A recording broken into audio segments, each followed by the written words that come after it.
Good evening, I'm Deon Guillory. Breaking news just into our newsroom in the last few minutes. Baton Rouge police firing the officer involved in an alleged shooting involving a man named Raheem Howard. This just in the last 2 hours, all of it caused by a controlled burn in Denham Springs. This comes just 3 days after I first reported about the large number of African Americans dying to the coronavirus. When you were going through the most difficult part of this, what were you thinking?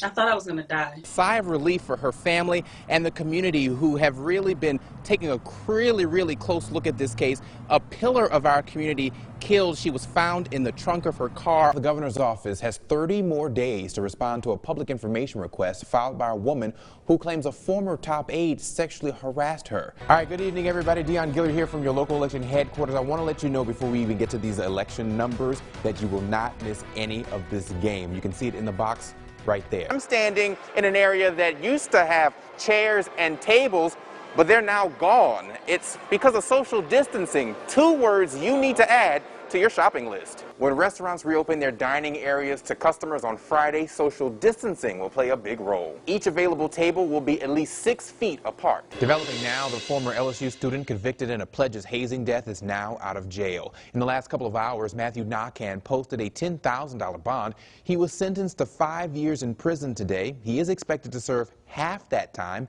because of time served. Nakan was convicted in Max Groover's death. Part of his sentencing requires him to talk to high school students about hazing.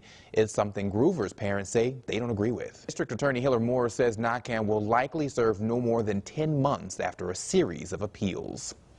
New at 6, 3 men are facing attempted murder charges after shooting someone during an attempted armed robbery. The East Baton Rouge Parish Sheriff's Office says Rayshawn Rogers, Jared Hopkins, and Darvion Lathers attempted to rob people at a home in the 5,000 block of Sherrill Drive late last night.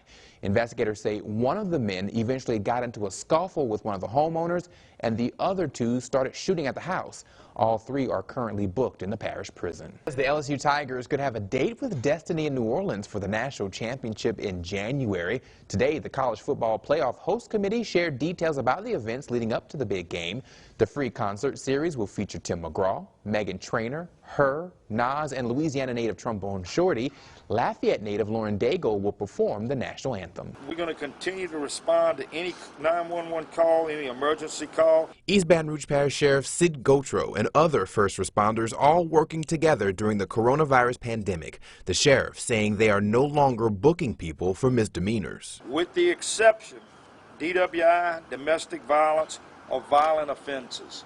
Anything that in that category, whether it's a misdemeanor or not, they're going to be booked. One change, he requested the courts to see if there are any current inmates who could be released early to reduce the prison population.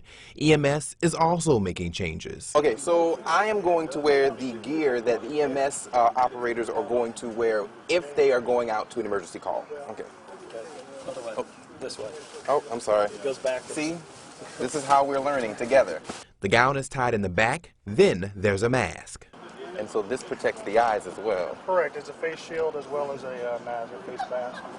They then tie the gown in the front, put on the gloves and booties for my shoes, protecting all exposed skin. If someone comes to your door and they have an ambulance, they're the real deal. Medical Director Dr. Dan Godby says they are responding to all 911 calls and restricting the number of people in ambulances. Don't be surprised when the 911 operator may ask you a lot of questions.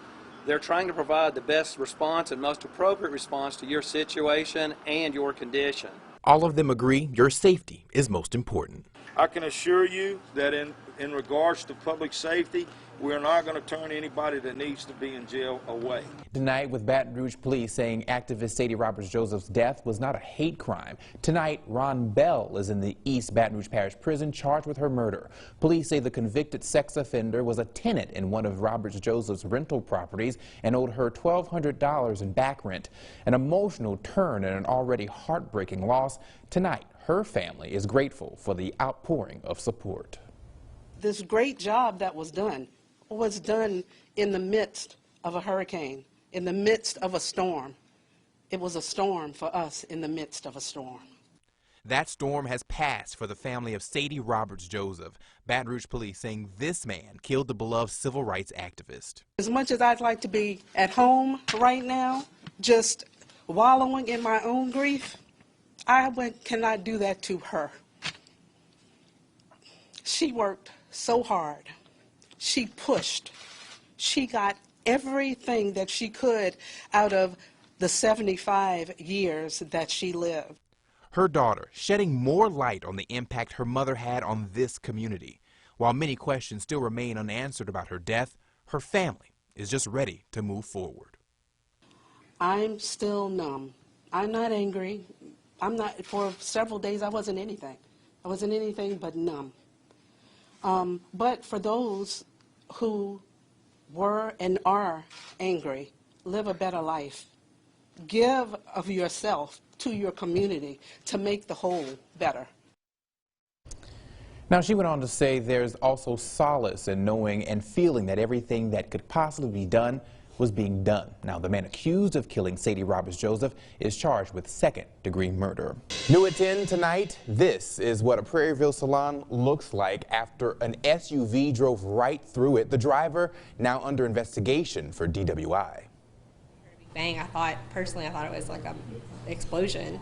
This is what's left of a graffiti hair studio in Prairieville. Owner Charlie Thibodeau says someone drove through the building minutes after opening for the day. Once she hit the wall, the car stopped, but I could still hear the tires moving. I was banging on her door because her window was down, and I just tell her, like, put the car in park, put the car in park. She didn't really seem all there, so finally she kind of came to a little bit, put the car in park, and I could still hear the engine revving, so clearly she was still accelerating. Thibodeau says employees were there and a few customers were inside, but no one was hurt.